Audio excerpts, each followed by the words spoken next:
With John Kay and Sally Nugent. Good morning, everybody. Just after 8:30, and hundreds of passengers found themselves stranded at Preston train station on Monday night after they were forced to get off an Avanti West Coast train heading up to Scotland. They had a nightmare. Given us this statement, they say anyone who was affected by Monday night's disruption will be entitled to compensation. They're urged to get in contact through the normal challenge to process a claim.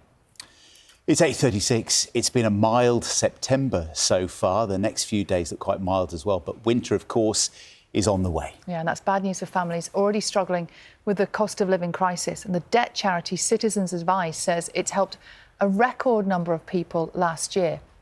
And it expects that number is going to increase in the weeks ahead. Ben has been, and the historian Dan Snow has spent his career explaining the significant battles that made Britain, marking some of the country's biggest events. But now he's turning his hand to some other really important questions. Yes, in his latest book, he asks, where can you find Britain's oldest door?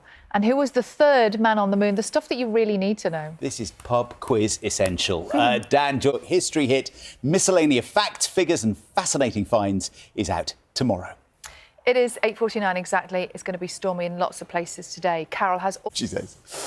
Now we're going to talk to someone who is best known for series like, a long time ago, Springwatch and Animal Park. Kate Humble has spent years showing us the very best of nature. And now for her latest project, a book, she's looking at home comforts. What is home to all of us, from houseboats to mansions? Kate has been travelling the country asking what is it about a place that makes it feel homely? Such a good question. Yeah. Kate is here. The book is called Where the Hearth Is, Stories of Home, and it's out tomorrow. You're watching BBC Breakfast. It is 8:59. In the last hour or so, approval has been given to develop one of the largest untapped oil and gas fields in the UK. The Rosebank oil field off the coast of Shetland is expected to produce 300 million barrels of oil. Environmental campaigners had argued that approving the scheme would undermine the government's net zero commitments. Well, off Scotland, given us this statement, they say anyone who was affected by Monday night's disruption will be entitled to compensation. They're urged to get in contact through the normal challenge to process a claim. It's 8:36. It's been a mild September so far. The next few days look quite mild as well. But winter, of course, is on the way. Yeah, and that's bad news for families already struggling with the cost of living crisis. And the debt charity Citizens Advice says it's helped a record number of people last year.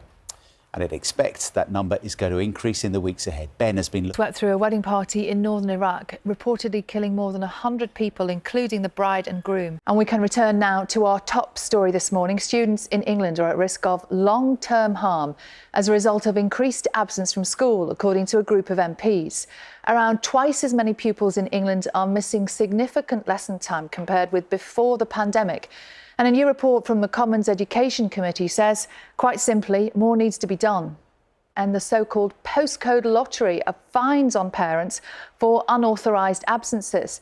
Well, another is to allow children with serious mental health problems to miss school without it being recorded as an unauthorised absence, and to offer clear advice for parents on when sick children need to stay home.